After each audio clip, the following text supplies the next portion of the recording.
Welcome to Thriving Tribesmen. My name is Kuri, your host, and I'm excited to be making this episode. Today, it's going to be an interesting topic that I'm going to be talking about, and just been looking forward to making this episode.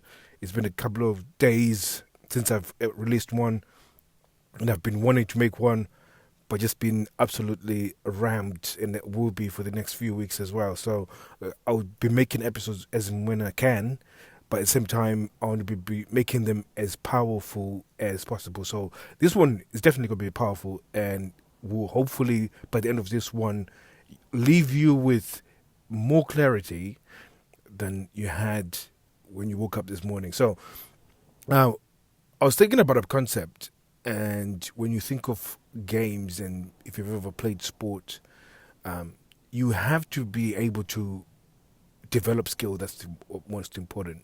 But as you get into, especially a team sport or even individual sport, you have to develop the skill.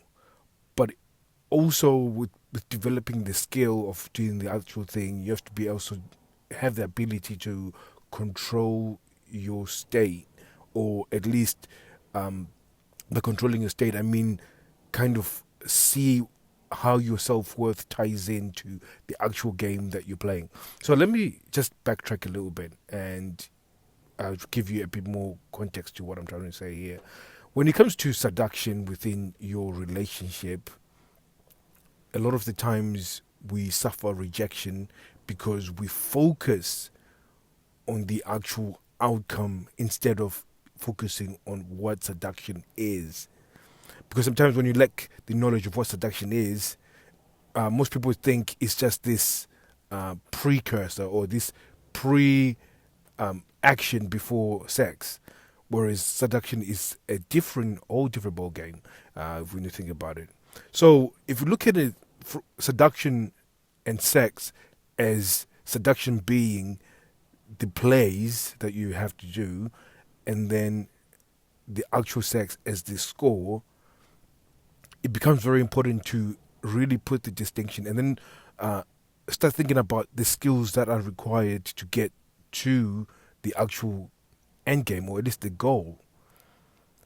So most people have not cultivated the skills to do that, and this is the reason why that um, they they sort of rush or sort of do these things that they think is seduction, and then they go and try and score, and then all of a sudden they're not making it because the skill isn't there. So you imagine somebody like me, I've never played American football before. If you put me in, I might understand the concept of of the game, but I'm completely useless. Possibly I would be okay as a running back because I've just the quarterback could give me the ball and then I just have to run into a bunch of people. But at the end of the day, to get to the gain line, there's a level of skill that you have to have built in order to do that. Now, I wouldn't have the skill or even the know-how to do that. And therefore, if my self-esteem is tied into my ability to do something that I'm not skilled at doing it, this is how most people end up having lack of confidence, suffering depression, suffering with all sorts of mental illnesses, because your self worth is tied into your ability to actually get the sex or the get to the end goal. And this is very powerful to understand, because when you can disassociate yourself from the actual outcome, or at least remove yourself from the actual end game, what this does is that it helps you to actually start focusing on the skill that's required to make the actual score. This is massive. This was one of the things that actually changed the game for me when, and I think I've said this story before, is that before, I remember I would be sitting, or I'll be talking to a nice lady in the bar, and then you come to the point where I'm about to collect the number from this lady. And when I'm about to collect the number, because the number was the score, I would lose my skill. So my skill would have been, my voice tone would be on point before that.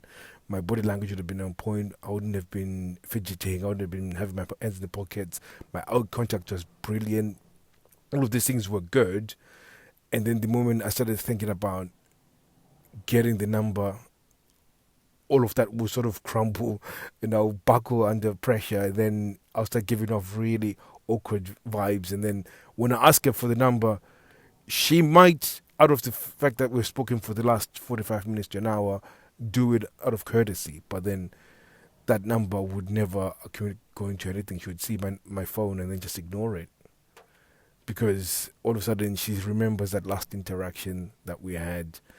And when you think about it, the last time you went through the seduction process, and to many of you guys it's a bit different, but I know for a fact there's a lot of you guys that sort of feel horny. You come and rub your crotch on her bum, and then you expect her to be ready to do it. Some of you guys sort of lay on the other side, and then you kiss her, and then you start groping a boob, and then you almost expect her to be aroused and ready to go. And if you are doing that, that's equivalent to really just being, having no skill whatsoever.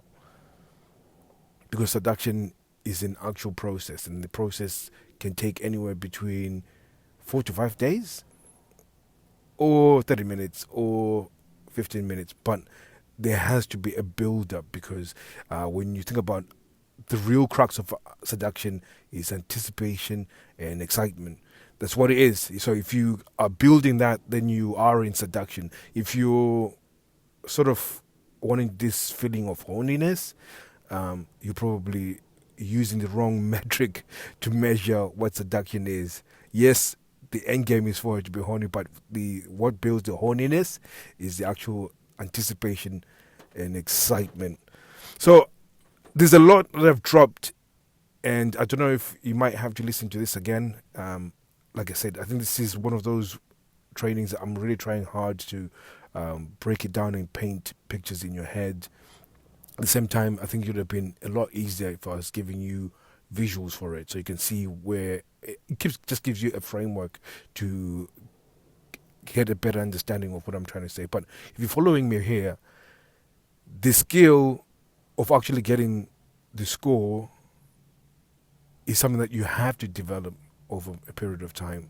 And the most important thing is that you have to associate your self-worth with the ability to play and have fun and build excitement. Because when you build it on that, it removes external pressure on you, one, to perform, but at the same time it removes external pressure on her, which then also makes it playful and excitement, which then eventually, if you allow yourself to be playful and build up excitement, it's infectious enough for her to start feeling that excitement and anticipation, which then also opens her up for desire, arousal, and then sex. So if you think about it, most people they take it so serious because they've been burnt before, so they've been rejected a few times, or at least a lot of times. So, and your self-worth is all tied into this thing here. And because your self-worth has been crushed before, you come with this crushed frame of mind, which is supplicating. What that means is you're almost in this begging frame, which is so unattractive, which is so much lack of skill. And when you do that, you get rejected again, which then feeds into that narrative that you're useless. And then when I say useless, I mean your mind is telling you that you're useless, and then you go into that cycle again of thinking that you're not good enough, and then you try again with the wrong skill to do, and again it becomes this vicious cycle of consistent rejection. And then sometimes we blame the woman and say, "Oh, she's just got no libido. She's, all of these other things." And then sometimes we blame ourselves, or we really torture ourselves with it, and it's really, really terrible. So hopefully, all of this is sort of giving you some sort of sense. And really, to just recap this, when it comes to seduction, you have to develop the skill of seduction, and what you want to measure your seduction is the excitement and anticipation. And when you can build that, that becomes the thing that opens up desire and in fact at least interest and then desire, and then when she's now feeling interested and desired, that's when you should will move into sexual arousal. And when you can work on this, you have to work on this by just being more playful, really removing any outcome dependency. What that means is that when you're being playful, you're not being playful hoping to have sex.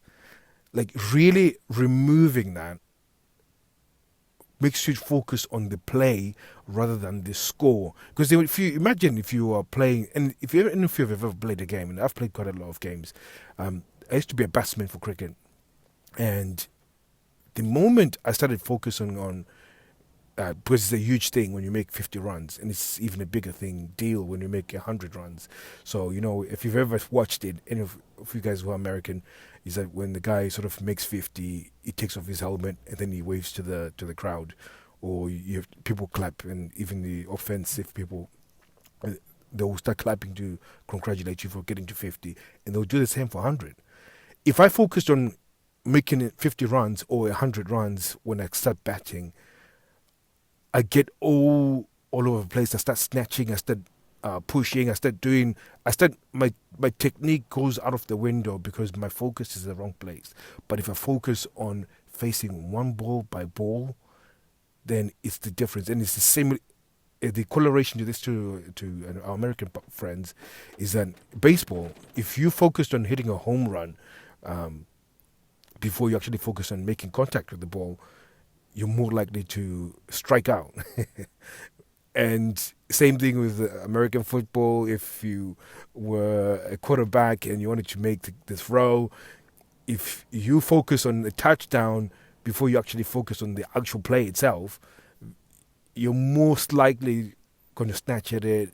You're going to be putting pressure onto your wide receivers, and it puts unnecessary pressure on yourself, which then forces you to end up failing. Whereas if you just focus on the play, like we're just going to play this, make this play good. So I'm going to be relaxed. I'm going to be focused on just the play. I'm going to get the wide receiver. I'm going to be. I mean, when you see it from that perspective, it changes everything. And I've done the same thing with golf. The moment I think I need to get this specific score, my body tenses up.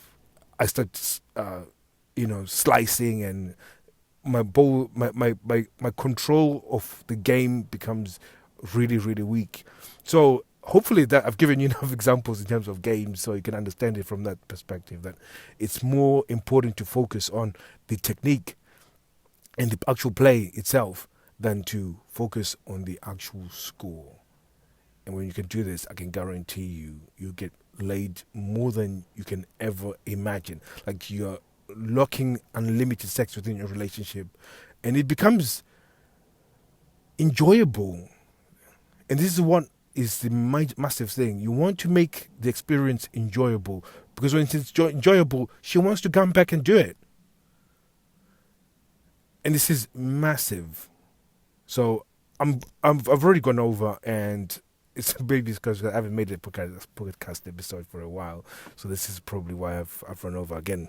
But if you want to learn more and get to understand how to build that anticipation within your relationship and excitement, go to Thriving Tribesman and type in the Thriving_Tribesman on Instagram, and you'll be able to DM us and just type in seduction, and when you do that, we'll know that you've come from this episode. Again, that's Thriving_Tribesman in Instagram, and then TMS seduction, and then we'll know you've come from this episode. So thank you very much for listening. I'll be speaking to you guys soon. Take care.